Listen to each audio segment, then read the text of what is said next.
샬롬 12월 16일 이슬기도 신 여러분 환영합니다. 우리 디모데후서 1장 7절 암송하고 시작합시다. 하나님이 우리에게 주신 것은 두려워하는 마음이 아니요 오직 능력과 사랑과 절제하는 마음이니. 한 번 더 하겠습니다. 하나님이 우리에게 주신 것은 두려워하는 마음이 아니요 오직 능력과 사랑과 절제하는 마음이니. 아멘. 예, 오늘은 역대하 18장 그리고 요한계시록 7장, 스가랴 3장, 요한복음 6장의 내용을 분별이라는 주제를 통해서 함께 살펴보겠습니다. 예, 먼저 역대하 18장입니다. 아합과 여호사밧 두 왕이 길르앗 라못 전쟁을 앞두고 하나님의 뜻을 구합니다. 아합은 400명의 거짓 선지자들이 전하는 달콤한 예언만 듣고 싶어 했고 참 선지자 미가야의 경고는 외면했습니다. 반면 여호사밧은 여호와의 선지자가 여기 없느냐고 물으며 참된 말씀을 구했습니다. 결국 아합은 변장까지 했으나 전쟁터에서 죽음을 맞이합니다. 이 장은 우리에게 묻습니다. 우리는 듣고 싶은 말만 찾는 사람인지 아니면 하나님의 참된 음성을 구하는 사람인지 말이죠. 분별력은요, 내 귀에 좋은 소리를 가려내는 능력이 아니라 좀 불편할 수도 있지만 진리를 선택하는 용기라고 할 수 있어요. 하나님은 오늘도 말씀을 통해서 우리에게 참된 길을 보여주시는 분이십니다. 요한계시록 7장으로 가겠습니다. 이 장에는 두 무리가 등장을 합니다. 이스라엘 각 지파에서 인 맞은 14만 4천 명과 큰 환란에서 나온 흰옷 입은 무리입니다. 하나님은 심판 전에 당신의 백성들을 분별하여 인치십니다. 흰옷 입은 자들은 어린 양의 피에 옷을 씻어 희게 한 사람들, 곧 환난 중에도 신앙을 지킨 이들입니다. 주목할 점은 이 분별이 인간의 눈이 아닌 하나님의 눈으로 이루어진다라는 것이죠. 세상이 실패자로 보는 순교자들을 하나님은 승리자로 인정을 하십니다. 참된 분별은 하나님의 기준으로 이루어지는 거예요. 우리의 신앙도 세상의 평가가 아니라 하나님 앞에서 어떻게 서 있는가로 분별이 됩니다. 요한복음 6장입니다. 오병이어 기적 후 군중은 예수님을 왕으로 삼으려 했습니다. 그러나 예수님은 썩을 양식을 위하여 일하지 말고 영생하도록 있는 양식을 위하여 하라고 가르치시죠. 그리고 내가 곧 생명의 떡이라고 선언을 하십니다.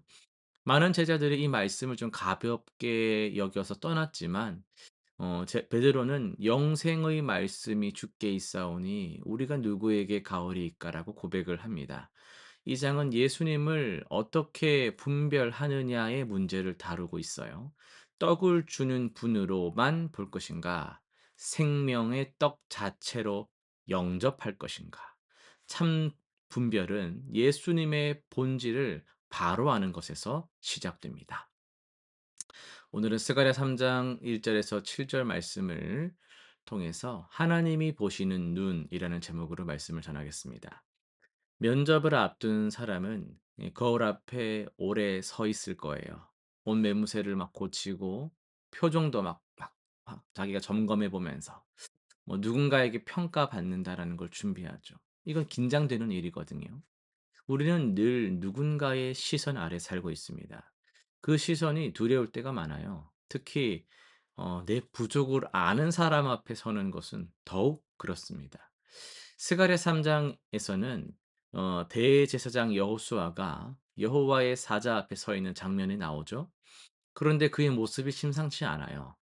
그는 더러운 옷을 입고 있었습니다. 대제사장이 더러운 옷을 입었다라는 것은 단순히 외모의 문제가 아니고요.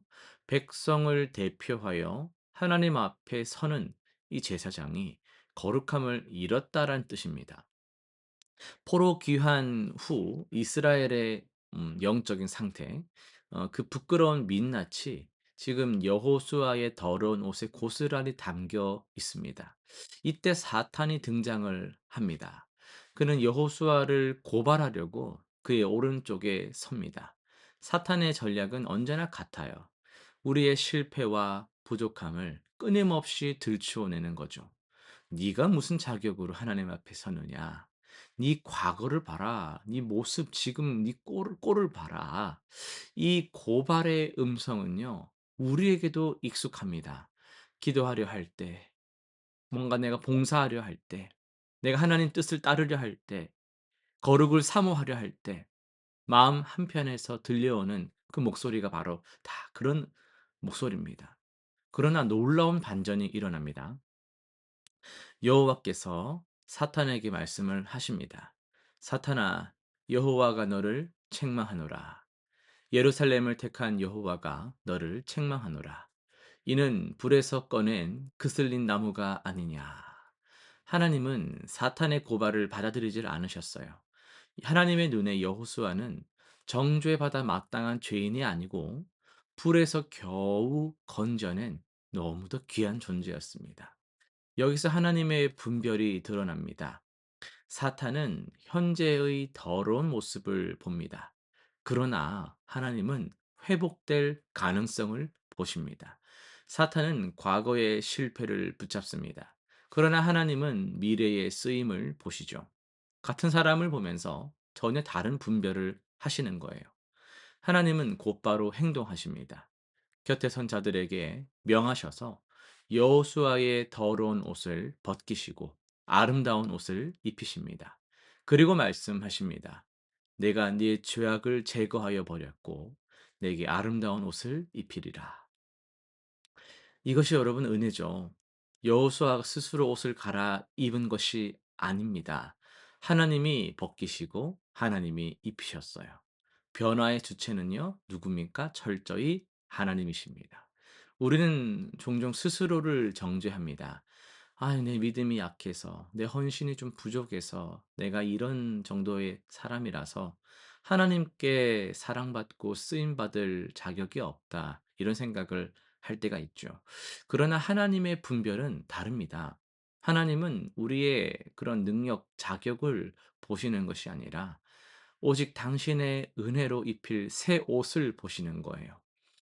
우리의 과거가 아니라 하나님께서 만들어 가신 미래를 보신다라는 거죠. 물론 은혜에는 부르심이 따릅니다. 하나님은 새 옷 입은 여호수아에게 말씀하시죠. 만군의 여호와의 말씀이니라.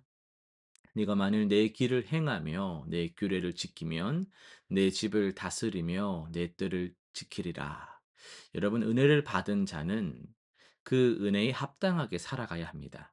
새 옷을 입었으니 새 옷답게 걸어야 하는 것이죠. 오늘 우리에게도 같은 은혜가 임합니다. 예수 그리스도 안에서 우리의 더러운 옷은 이미 벗겨졌고 그리스도의 의의라는 아름다운 영광의 옷이 새롭게 입혀졌습니다. 사탄이 아무리 우리 곁에서 고발한다 할지라도 하나님은 우리를 불에서 꺼낸 귀한 존재로 보시는 걸 믿으시길 바랍니다. 이 분별을 여러분 의지하고 믿으십시오. 그리고 그 은혜에 합당하게 살아가기로 주님께 헌신하시길 바랍니다. 하나님이 입히신 새 옷을 입고 당당히 살아가시는 여러분 되시기를 바랍니다. 실천사항 세 가지 정리하겠습니다. 첫 번째는요. 이번 주 나를 정죄하는 생각이 떠오를 때마다 하나님은 나를 불에서 꺼낸 귀한 존재로 보신다. 이렇게 선포하면서 그 상황을 이기시길 바랍니다. 둘째는요. 주변의 실패와 좌절로 힘들어하는 사람이 있다면 정죄하는 것 대신 회복의 시선으로 바라보면서 격려의 말 한마디를 건네시길 바랍니다. 셋째는요. 받은 은혜를 기억하며 오늘 하루 그리스도인답게 행동할 한 가지를 정하고 실천하시기를 바랍니다. 기도하고 마치겠습니다. 은혜가 충만하신 하나님 아버지, 더러운 옷 입은 우리를 외면하지 아니하시고 우리 옷을 벗기시고 아름다운 옷으로 입혀 주시니 참으로 감사를 드립니다. 사탄의 고발에 우리가 늘 흔들리고 무너지지만 하나님의 그 마음과 아버지의 그 뜻을 우리가 기억하며 하나님을 더욱더 기쁘시게 하는 삶으로 나아갈 수 있는 우리 되게 하여 주옵소서. 받은 은혜를 기억하며 합당하게 살게 하시고 하나님의 눈으로 나를 바라보고 하나님의 마음으로 이웃을 바라볼 줄 아는 그런 은혜가 있는 삶이 되게 하여 주옵소서. 예수님의 이름으로 기도드립니다. 아멘.